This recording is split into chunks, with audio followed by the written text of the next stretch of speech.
Hello guys, in this video you will learn how to hack passwords in 2 ultimate steps. Before we go into that, please make sure you subscribe to the channel and like this video.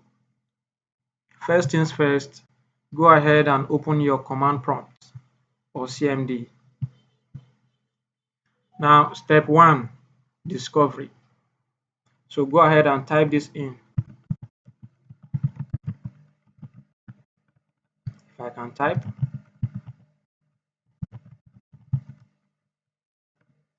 So this command will display all the profiles that have been logged in the computer.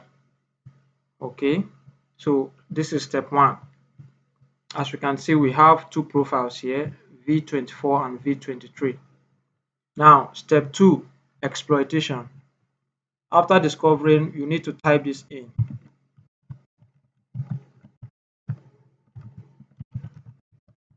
Then you choose a profile to exploit. In this case, I'll go with V24. Then you need to type key equals clear.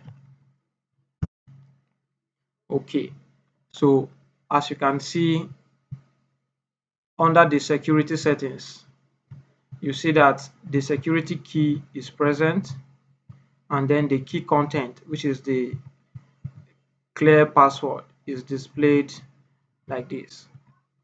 All right, if you've enjoyed this video, please subscribe to the channel and like this video. Otherwise, see you in the next video.